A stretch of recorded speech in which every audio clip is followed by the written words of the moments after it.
Welcome, everybody. Thanks for joining us for today's program, History at High Noon, Women Empowering Women. My name is Stacey, and I handle adult education here at the museum. And we're so glad that you're joining us for today's lunchtime lecture. If you enjoyed today's program, we invite you to head over to the museum's website at www.ncmuseumofhistory.org. You can learn more about upcoming programs, exhibits, and digital resources.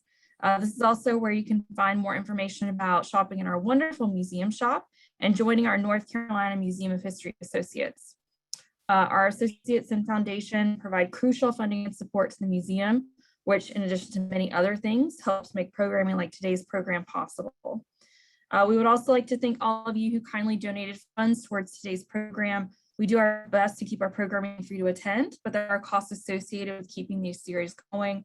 And we just continue to be so appreciative of your generous support of the museum and its programs. A few quick housekeeping tips for today. We ask that you please keep your mics muted throughout the entirety of the program. And please type any questions that you have for our guest speaker into the chat function located at the bottom center of your screen. At the end of the lecture, our intern Alexandra will ask the speaker as many of your questions as time allows. All right, so now it is my honor to introduce today's speaker, Daniela M. Carmen, Executive Director of the North Carolina Council for Women and Youth Involvement at the Department of Administration. Before becoming Executive Director of NCCFWNYI, Danielle served as the Deputy Director of the North Carolina Administrative Office of the Courts, where she led the Court Programs Division. Before that, she served as the Deputy Director of the Southern Coalition for Social Justice, SCSJ, where she supported and promoted all programs through development, grants management, and office and financial administration. Prior to joining SCSJ, Danielle served as the Founding Assistant Director and General Counsel of the statewide North Carolina Office for Indigent Defense Services, or IDS. During her time there, she supported the work of the IDS Commission and was instrumental in reforming and improving North Carolina's indigent defense system. For almost 4 years after graduating from law school, she served as an assistant appellate defender in the North Carolina Office of the Appellate Defender. She represented indigent criminal defendants on direct appeal to the North Carolina Court of Appeals and Supreme Court of North Carolina. Danielle attended the University of North Carolina School of Law as a Chancellor's Scholar and graduated with high honors in 1997. After graduating, she taught 4 semesters of legal research and writing to first-year law students as an adjunct professor at UNC Law. Welcome, Danielle. Thanks for being with us. Thank you, Stacey. I'm really happy to be here. Good afternoon to everybody. Happy week before Women's Equality Day. I'm honored to have been asked to speak with you today about the work of the Council for Women and Youth Involvement. I do want to say that I have been here now a whopping 6.5 weeks. So I will do my very best to answer any questions that you have at the end of the presentation, but just bear in mind that I'm learning as well right now. I wanted to cover a number of different things today. The first thing I wanted to talk about was the policy advocacy work that this office does, primarily through the Council for Women and the Domestic Violence Commission, and then some things that we do to strengthen the state's response to domestic violence, sexual assault, family violence, and human trafficking. I'm going to add that we do have a youth involvement team here that does some really important and interesting work. I'm not going to focus on them today because I was asked to speak about what we do for the women of North Carolina, but please do know that I value their work and that I know all of you would value their work as well. I did want to, before I started, thank you, Stacey, for that lovely introduction. I wanted to share a little bit about my background before coming here because it's not completely obvious from my bio what I've done in the areas of women's issues, particularly domestic violence and sexual assault. So I just wanted to share a couple things that I have done through my career that touch on those very important areas. I was a rape crisis hotline volunteer in college, long time ago. So that's an issue that's always been close to my heart. I had one case when I was at the appellate defender's office involving a battered woman who killed the man who had been abusing her for many years and was ultimately convicted of first-degree murder and sentenced to life without parole, which was a horrible, horrible outcome that did not match what happened in that tragic instance. And I represented her for many, many, many years and ultimately was able to get her a new trial, and she is now home with her family, I'm happy to say. When I was at IDS, I worked on issues that were critical to creating the Office of the Juvenile Defender and the Office of the Parent Representation. So both those things are important to the representation of kids in delinquency proceedings and to representing parents who are facing the loss of their children through abuse, neglect, dependency proceedings and termination of parental rights proceedings. And then, excuse me, I don't know what I just did with my slide. And then when I was at the Southern Coalition, I supervised the Youth Justice Project directors there, and they worked on really important issues like Raise the Age, which many of you have heard about, North Carolina being the last state in the nation to raise the age of for trying juveniles as adults, and racial equity report cards. And then when I was at the Administrative Office of the Courts, I worked with the Court Programs Division, which included a lot of folks with expertise on domestic violence and human trafficking and other issues. And I also served on the Human Trafficking Commission there. So while my defense attorney background may not be an obvious match here, these are issues that I care about very, very much. So at the Council for Women, we have two boards that we support and staff. One is the Council for Women and one is the Domestic Violence Commission. And I want to talk about some of the work that those bodies have done. For the Council for Women, it was created in 1975, so we've been around for a while. There are 20 members of the council. They're appointed by the governor to 2-year terms. The statute requires that there be diversity with respect to age, sex, ethnic, and geographic backgrounds. Again, the council staffs them, and they have produced in recent years a series of status of women in North Carolina reports, and they've done that in collaboration with the National Institute for Women's Policy Research. So one of the reports, excuse me, in this series, the first one was issued in May 2018, and that's the Employment and Earnings Report. And there are hyperlinks in here to the reports themselves if you all are able to access that. So sadly, North Carolina received a grade of C in that report in 2018. In North Carolina, women's median annual earnings are $36,000 a year compared to $45,000 a year for men. That makes us 32nd in the nation. If our women in North Carolina were paid the same as similarly situated men, that would be an increase of $15.6 billion in annual earnings. If the median continues to change at the same rate, the gender wage gap in North Carolina will not close until 2060, which is a long time from now and a year that I personally don't expect to see. North Carolina women's earnings vary widely by race and ethnicity, ranging from a high of over $40,000 for Asian and Pacific Islander women and a low of $24,000 for Hispanic women. We are the 36th in the nation for the share of women in the labor force at 57.3%. So there's a chart at the bottom from the report that does show that since 2004, when the last status of women report was done, we have made progress on a lot of these indicators, but there's still a lot of progress to be made. Some of the recommendations in that report were to take steps to narrow the gender wage gap, particularly for women of color, by enforcing existing fair labor standards legislation, increasing minimum wage, and barring employers from requiring applicants for jobs to submit their previous salary history on the theory that that can perpetuate longstanding wage inequality. And Governor Cooper did, in fact, issue an executive order in 2019 that bars state agencies from looking at previous salary history. Two other recommendations were to expand publicly funded childcare and early education and to support female business owners.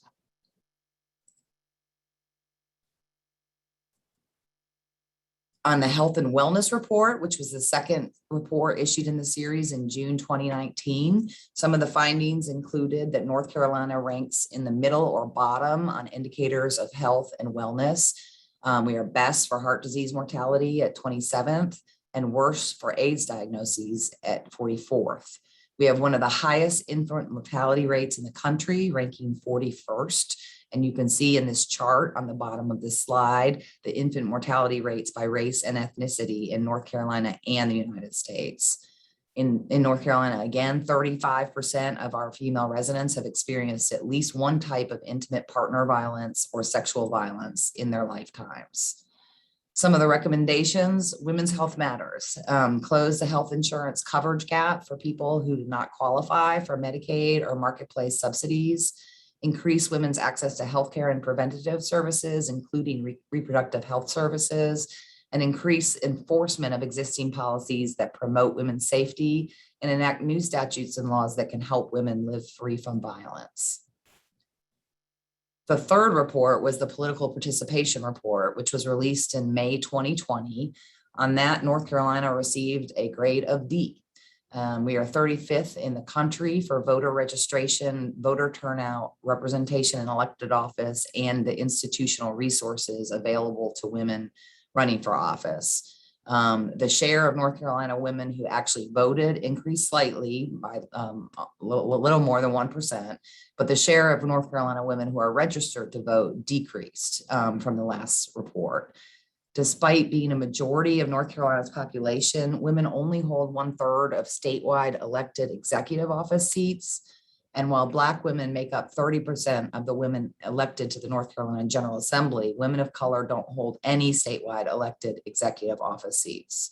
And you can see this chart at the bottom.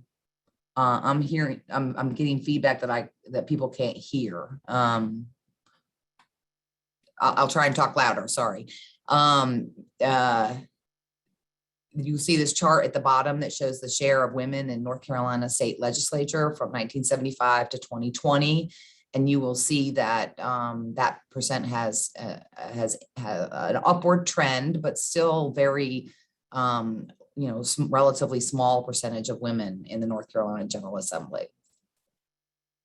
Some of the recommendations in that report were to ensure that all women have equal access to fair electoral processes and maps, to eliminate voter ID laws that disenfranchise vulnerable women, to remove barriers to voting for immigrant women with language access barriers, to improve access to mentorship and sponsorship and recruit more women to run for office, and to address structural barriers that prevent women from running for office, such as lack of affordable childcare and paid leave. The next report and the final report will be coming out probably sometime late this fall, and that will be on poverty and opportunity, and just give you a sneak peek of some of the draft findings and draft recommendations at this point. North Carolina, again, is getting a grade of D+, so you'll see that we are,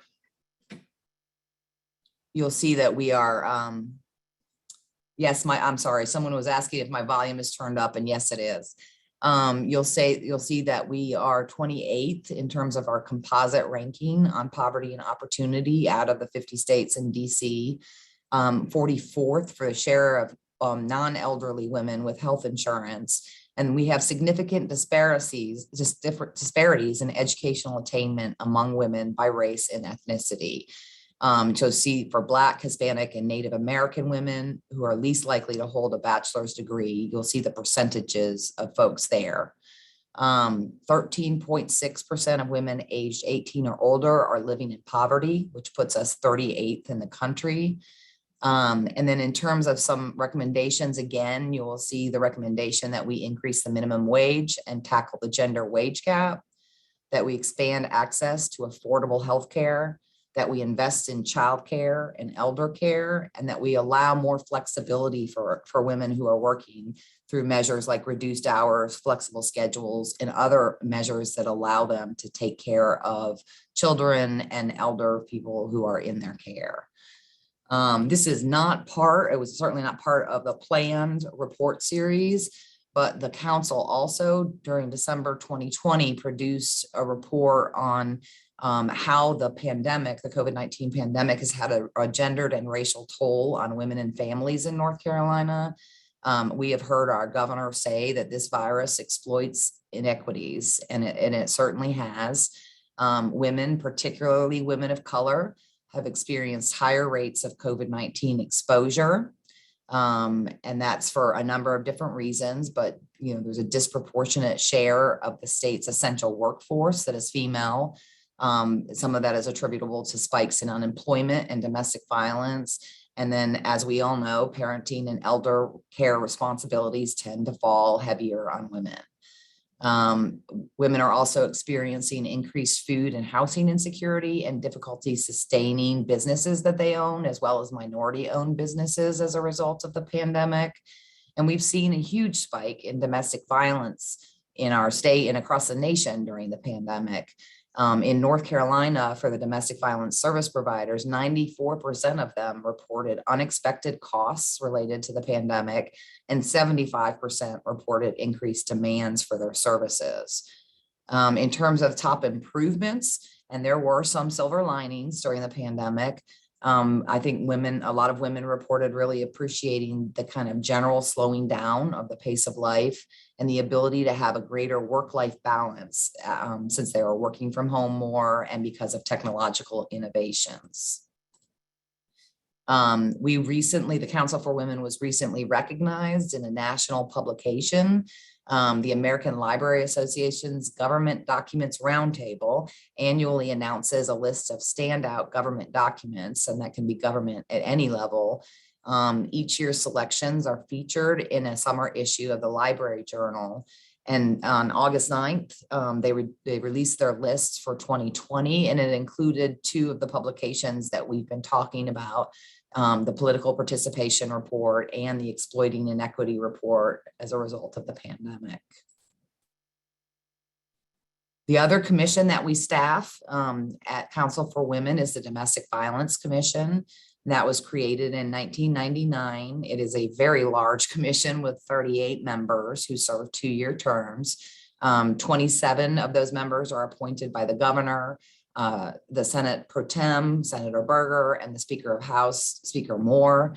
11 more seats are reserved for high-ranking elected or appointed officials or their designees. So there's a seat for the Attorney General, for the Lieutenant Governor, the Department of Administration Secretary, the Department of Public Safety Secretary, and folks like that.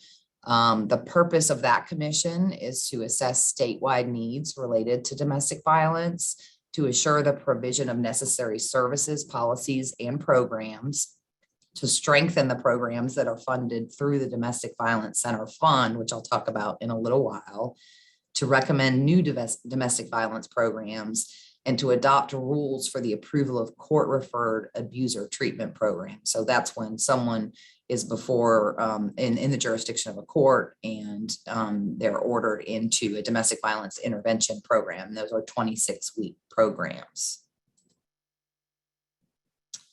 So we also work on a day-to-day basis at the council to strengthen North Carolina's response to a lot of issues that impact women, including domestic violence, sexual assault, family violence, and human trafficking. We administer grants through the Domestic Violence Center Fund, which is a state fund that gets appropriated dollars every year through the General Assembly. And those same centers that we fund with those grant funds also receive a share of revenues from the court system for marriage license fees and divorce filing fees. So a dollar portion of each of those fees goes to those grantees, and then they're released on a quarterly basis. The statute has certain requirements for the domestic violence providers that are funded through our office. They have to have a hotline. They have to have transportation services. They have to have community education programs, daytime services, call forwarding during the night, and any other criteria that the Department of Administration may establish. And you'll see in this pie chart, the funding for the fiscal year that just ended for domestic violence centers. The state appropriation totaled about $4.8 million. The divorce filing fees totaled 1.7 million and the marriage license fees totaled 1.4. And that gets split up between the qualifying agencies around the state.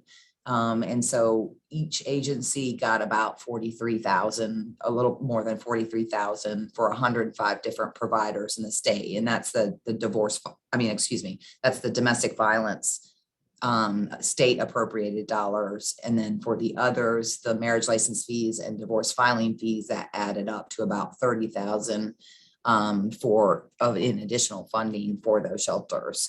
In addition to that, last year, we had a large influx of federal CARES Act funding that we allocated to the domestic violence shelters around the state. We also have a state sexual assault center fund that works similarly to the domestic violence fund. And that goes to providing funding to both standalone providers, which provide only sexual assault and rape crisis services, and then what we call dual providers, which provide both sexual assault and domestic violence services. The same services are required by statute, all the hotline and transportation and all that. In addition, the rape crisis services must be part of the mission statement for the organization. They must provide assistance to ensure that victims' interests are represented in legal proceedings, and they have to provide support and referral services.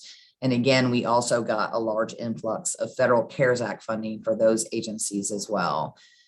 So you'll see that we have more standalone providers, and those are the 3.2 million. And then we have the dual providers, which actually end up getting less money. And I assume that the theory is that they're already getting the domestic violence center money. And that's why that's less. So just to give you some idea of the types of services that the shelters that we fund are providing. For the domestic violence shelters in fiscal year 20, so that was the year before the year that just ended, they served more than 59,000 clients in North Carolina. They handled more than 104,000 crisis calls. There were more than 9,000 victims who received shelter services. 41% of those victims were children. And I think, we often think about the impact on the intimate partner and less about the impact on the kids. 80% of those victims were female, 20% were male, and those organizations had over 200,000 volunteer hours. In terms of the sexual assault services during fiscal year 20, there were more than 10,000 clients served, including 350 victims of human trafficking. There were more than 22,000 crisis calls. The percentage of male to female is a little higher, skewed towards female in the sexual assault domain. Most victims knew their assailant. Only 6.5% were assaulted by a stranger. There are more than 2,000 support groups provided through those agencies, and again, over 200,000 volunteer hours. So the other thing that we do is we administer Family Violence Prevention Services Act funding, and those are programs that are aimed more at hence the name, at the prevention side for family violence, domestic violence, and teen dating violence. And there is also a focus in that program on the provision of services to unserved, underserved, or inadequately served populations. And there are some examples on the slide, including culturally and linguistically specific populations in rural North Carolina. There's a focus on trauma-informed services and language access services, as well as mental health services and tribal communities. And you will see during, I don't know what I keep hitting, I'm so sorry. You will see that the core funding for FIPSA this fiscal year, and it's on a federal year, is a little over 3 million. And then we also got over $1 million in federal CARES Act FIPSA funding to allocate to those programs. In addition, we have a human trafficking team here that works on community-based programs that focus on building partnerships with agencies and individuals in local communities to support and advocate for survivors of human trafficking. One of the programs is called CNC, which works to improve the response to human trafficking in marginalized, underserved, and unserved communities through a focus on collaboration between agencies, accessible, culturally specific resources, and the provision of training and technical assistance. They have done a number of recent trainings in partnership with the Department of Public Instruction, the Department of Commerce, the Department of Health and Human Services, and over 90 public schools statewide. There's a LEAD initiative, which is a mentorship program for vulnerable youth under the age of 17 and between 14 and 17. And they provide enrichment activities for those youth, leadership experience, job coaching, workshops on community engagement, destructive decisions, and healthy relationships. And there's a program specifically focused on strengthening the response to human trafficking in our American Indian communities. And they do that on partnership with the Commission of Indian Affairs. And they seek to address the disproportionate impact of human trafficking in those American Indian communities through outreach and education. So that is what I have prepared. And it looks like we have plenty of time for questions from you all.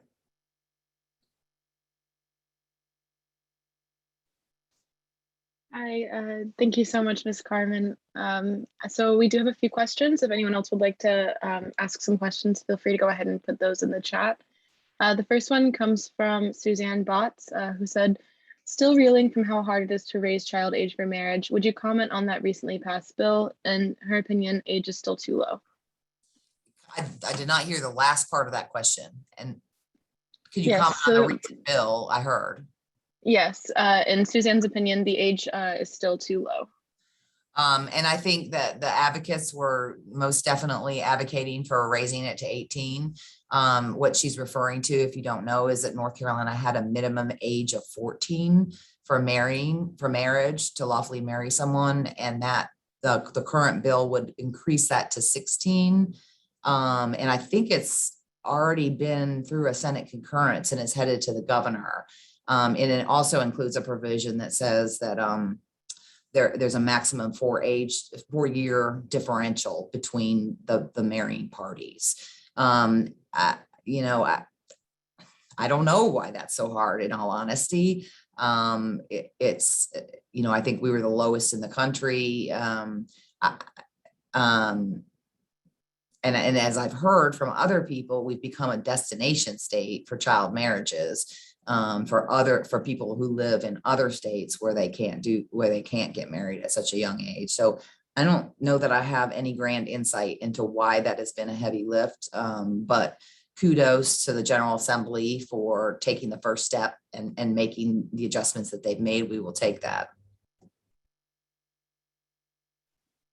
Thank you. The next question is from Cassandra Zink, who said, in regards to some of the reports, these findings are overall depressing. What opportunities are there to help improve them? They are overall depressing. We've made progress, but we've got a lot of progress still to make. There are lots of opportunities, I think, to work in community programs. I'm sure that any of you, we would welcome interest in serving on the Council for Women Board or on the Domestic Violence Commission. I don't know if there are seats to accommodate that right now, but we have several term expirations and the terms are only 2 years. So getting involved with your local community and your state leadership in terms of advancing women's issues and being there for other women. I'm not sure I have great insight into that either, but. Yeah, thank you. And the next question is from Rhonda Sims, who said she's new here from New Jersey, moved here in the past 2 months. Do you allow for private meetings to discuss what work she's trying to do here in North Carolina? I guess if would I be interested in a private meeting? Is that? Maybe. Is there a way that she could reach out to discuss? Okay. I'm sure that, yeah. Absolutely. I would be happy to. My contact information was on that last slide. If she wants to send me an email or reach out to me. again, I just want to reiterate, I've been here 6.5 weeks, been drinking from a fire hose. So be patient with me. Thank you. The next question asks if you could speak a bit more about the partnership with the Commission of Indian Affairs. Are there specific programs currently in place to address American Indian victims of human trafficking? I think that is the essence of one of the partnership is working on education and community outreach in those communities. I think that there's indigenous women are very vulnerable to human trafficking, as are other women of color. We have a very large Native American population in this state. I'm sorry, what was the question? Was it just speak to that partnership? Yes, and also if there are any specific programs in place to address American Indian victims of human trafficking. Again, I know there are. I'm just not familiar with the details of them yet. Thank you. The next question is also from Cassandra Zink, who asked if there are any particular organizations you find making an impact in the Triangle. Making any particular domestic violence agencies, or it doesn't specify. I think any interpretation. Yeah, I mean, I know there are. I know Interact is the shelter that we fund in Wake County, and they've been around for a really long time. I know there are. I'm sorry. I worried about agreeing to do this question session so soon into my tenure, but NC CASA, yes, thank you very much for whoever just posted that. And then the North Carolina Commission Against Domestic Violence as well. And on a similar note, this Jolie asked, what's the best way to get involved in volunteer work? Do you have any recommendations for how people can get involved volunteering? I think contacting your local shelter is the best way to do that. I feel confident that they would welcome the additional human power. Yes, and as a follow-up, Cassandra did say thank you for working through the fire hose. I know how it can be. Your patience with me. Of course. And then the next question comes from Mona Melanson, who asked if there is data showing in North Carolina the correlation between early marriages and domestic violence and school dropout rates. I don't know. I feel confident there is the former. I don't know about the latter, but I don't know. Okay. Thank you very much. If anyone else has any other questions, feel free to go ahead and place them in the chat. However, that is all that I have that I've received so far. So thank you very much, Ms. Carmen. We really appreciate it. I'm sorry I wasn't more prepared for some of your questions. I will be next year. We will certainly ask you back again. This has been such a wonderful presentation. We really appreciate you taking the time. Thank you so much. I appreciate you inviting me. And thank you all you who joined us today. As one small note, this is our intern Alexandra's last day with us at the museum. So if you joined us over the summer, you've seen her doing such an excellent job. So we just want to thank her for all of her hard work for the museum. Thank you. And we will see you guys next month. Take care. Have a good rest of your day. Thank you all.